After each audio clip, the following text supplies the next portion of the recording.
Hello दोस्तों, आज का टॉपिक है कि हमारे देश में वैवाहिक बलात्कार का क्या स्थिति है। What is the position of marital rape in our country.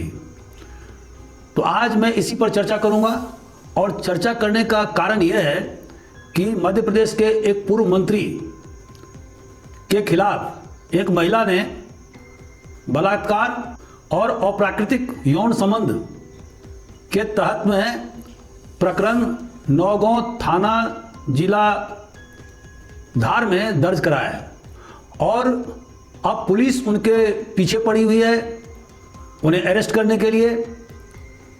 तो आज मैं इस पर व्याख्या प्रस्तुत करूंगा और यह भी बताऊंगा कि वैवाहिक बलात्कार का हमारे देश में क्या स्थिति है।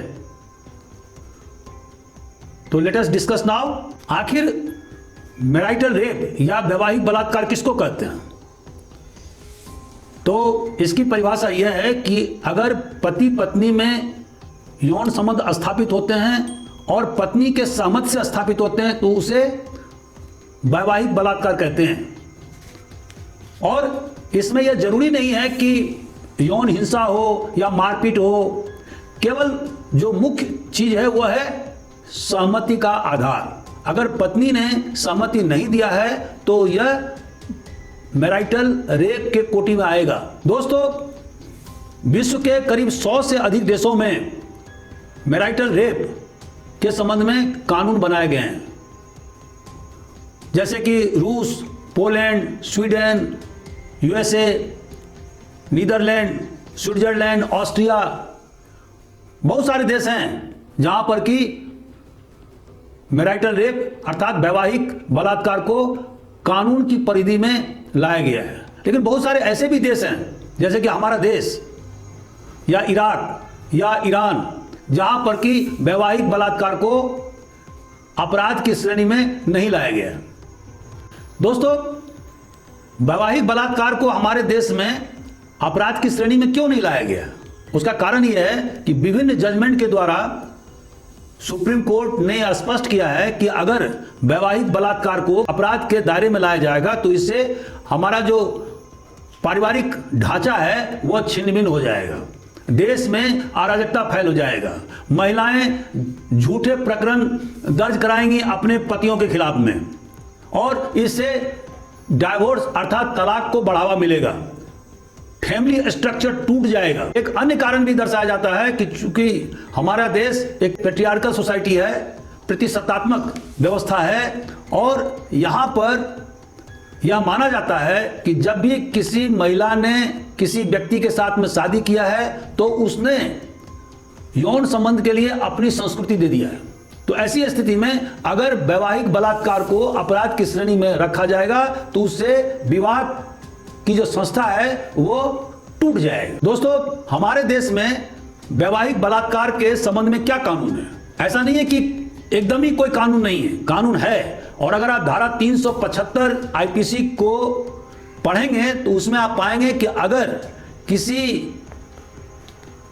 पति के द्वारा अपनी पत्नी जो कि 15 वर्ष से नीचे की है, अगर उसके साथ में यौन संबंध स्थापित किया जाता है तो वह अपराधी माना जाएगा, उसके खिलाफ मुकदमा चलाए जा सकते हैं और उसे 2 साल के कारावास से दंडित किया जा सकता है और फाइन भी लगाया जा सकता है। इसके अलावा अगर पति और पत्नी न्यायिक रूप से सेपरेटेड बना अलग कर दिए गए हों और उस अवस्था में अगर पति के द्वारा पत्नी के साथ में यौन संबंध स्थापित किए जाते हैं तो धारा 376 बी के तहत में पति दंड का भागी होगा और उसे 2 वर्ष के सजा से दंडित किया जा सकता है। दोस्तों, अगर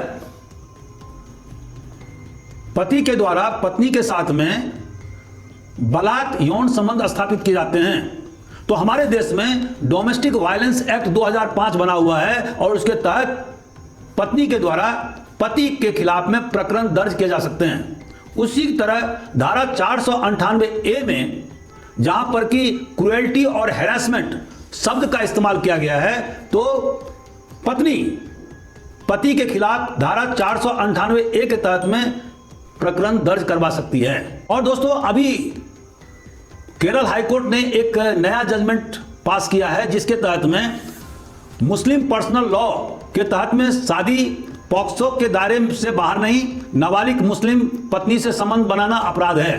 तो अगर किसी नाबालिग पत्नी से कोई मुस्लिम पति यौन संबंध स्थापित करता है, अर्थात उसकी अगर पत्नी की उम्र 18 साल से कम है, तो उसे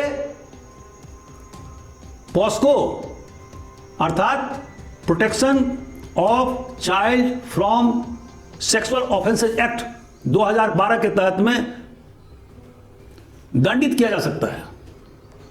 तो यहां पर केरल हाईकोर्ट ने स्पष्ट रूप से पंजाब हरियाणा हाईकोर्ट और दिल्ली हाईकोर्ट के द्वारा जो पूर्व में जो जजमेंट दिए गए थे उससे अलग एक नया जजमेंट पास किया है, जिसमें कि स्पष्ट रूप से व्याख्या की गई है कि अगर कोई मुस्लिम लड़की जो 18 साल से कम उम्र की है और उसकी शादी किसी व्यक्ति से की जाती है और वह व्यक्ति मेरा पति नाबालिग पत्नी के साथ यौन संबंध स्थापित करता है, तो उस पर मुकदमा चलाया जा सकता है। दोस्तों, मैरिटल रेप अर्थात वैवाहिक बलात्कार का प्रभाव उस महिला पर क्या पड़ता है?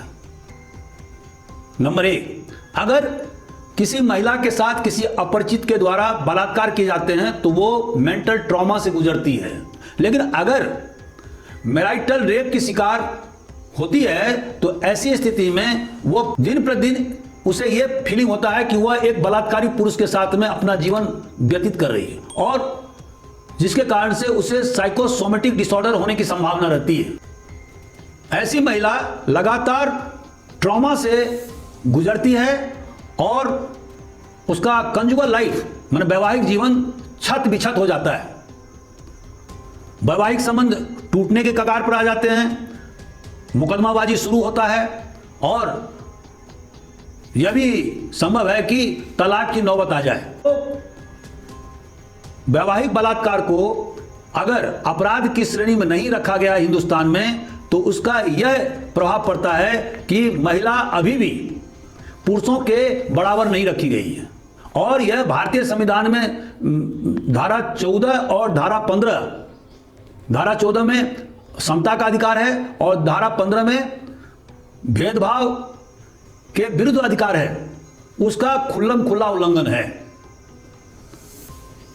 जहां पर कि महिला के शरीर की रक्षा नहीं की गई है। महिला को अधिकार तो दिए गए हैं, लाइफ और लिबर्टी का अधिकार धारा 21 में पुरुषों के समान दिए गए हैं, लेकिन जहां पर उसके शरीर अर्थात बॉडी की रक्षा करनी है वहां पर हमारा कानून मौन है। और यह फंडामेंटल राइट्स का उल्लंघन है और universal declaration of human rights का भी उल्लंघन है। और चूंकि Hindustan international covenant of political and civil rights का सिग्नेटरी है, तो उसका भी उल्लंघन है। लेकिन अब सवाल यह उठता है कि अगर मैरिटल रेप के साथ में प्रॉब्लम क्या है? तो दोस्तों, जिन देशों ने मैरिटल रेप अर्थात वैवाहिक बलात्कार को अपराध का दर्जा दिया है, और ऐसे देशों की संख्या अब 100 से ज्यादा हो गई है, और खास करके 1970 के बाद से फेमिनिस्ट आंदोलन के कारण से दिन ब दिन विभिन्न देशों में अपराध बनाने की संख्या बढ़ती जा रही है। तो उसके बाद भी एक समस्या यह है कि अभी भी लोगों को इस कानून के बारे में जागरूकता नहीं है। जैसे कि आयरलैंड में 1990 से पहले ही मैरिटल रेप को अपराध घोषित किया गया था, लेकिन इतने दिनों के बाद लगभग 30 सालों के बाद भी सिर्फ 2 लोगों को दंडित किया जा सका है।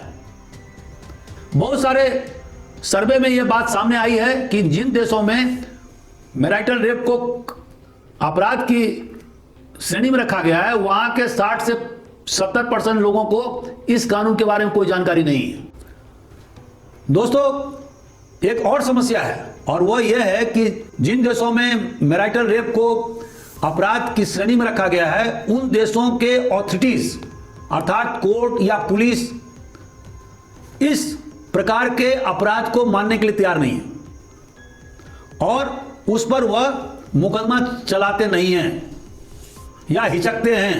और जब कोई महिला जो मैरिटल रेप की शिकार होती है, अगर वो थाना जाती है या पुलिस की मदद मांगती है, कोर्ट कचहरी जाती है, तो लोग हंसने लगते हैं, लोग उसको सीरियसली नहीं लेते हैं। तो ये सब कारण है जहां पर कि मैरिटल रेप को अभी भी क्रियान्वयन करने में काफी दिक्कत महसूस की जा रही है। अभी भी समाज का एक बहुत बड़ा तबका ऐसा है जो मैरिटल रेप अर्थात वैवाहिक बलात्कार को एक्सेप्ट करने के लिए तैयार नहीं है। और उनका मानना है कि जब भी कोई महिला शादी करती है तो वह यौन संबंध स्थापित करने की सहमति अपने पति को दे देती है और अब शादी के बाद उससे मुकरने का कोई प्रश्न ही नहीं उठता है। तो निचोड़ यह है कि हमारे देश में महिला को अभी भी द्वैम दर्जा का नागरिक समझा जाता है।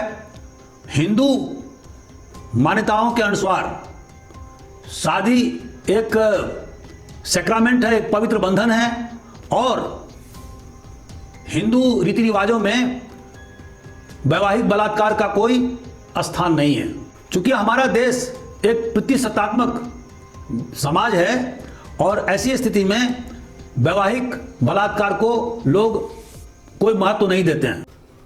तो चूंकि अब हम 21वीं शताब्दी में रह रहे हैं और हम लोग पुरुष और महिला के बराबरी की बात करते हैं, तो ऐसी स्थिति में अन्य देशों की भांति जो विकसित देश हैं जहां पर कि मैरिटल रेप को अपराध की श्रेणी में रखा गया है और ऐसे देशों की संख्या 100 से ज़्यादा है, तो हमारे देश में भी यह जरूरी है कि मैरिटल रेप अर्थात वैवाहिक बलात्कार को अपराध के दायरे में लाया जाए और तभी महिला और पुरुष बराबर के हिस्सेदार होंगे और दोनों में किसी प्रकार की डिस्क्रिमिनेशन या भेदभाव नहीं होगा। हालांकि भारत सरकार ने और हमारे पार्लियामेंट में महिलाओं के अधिकार के लिए अनेक प्रकार के कानून बनाए हैं। जैसे 1983 में धारा 498A आईपीसी जोड़ा गया, उसके बाद में डोमेस्टिक वायलेंस एक्ट 2005 में आया, उसके बाद में POCSO protection of children from sexual offences act 2012 लाया गया और दहेज हत्या धारा 304 भी आईपीसी में जोड़ा गया और सबूत का भार भी आरोपी पर डाला गया। तो ऐसा नहीं है कि हमारे देश में महिलाओं के सुरक्षा के लिए कानून नहीं बनाए गए, लेकिन इसका जो एक अग्रिम कड़ी होगा वह होगा criminalisation of marital rape in India, ताकि सही मायनों में स्त्री और पुरुष बराबर के भागीदारी का निर्वाह कर सकें। तो दोस्तों, आज का मेरा वीडियो कैसा रहा? अगर आपको अच्छा लगता है तो आप जरूर अपने टिप्पणी से मुझे अवगत कराएं। अगर किसी अन्य टॉपिक पर आप वीडियो देखना पसंद करते हैं तो कृपया कमेंट बॉक्स पर जरूर लिखेंगे, मैं उस पर वीडियो जरूर बनाऊंगा। Thank you very much.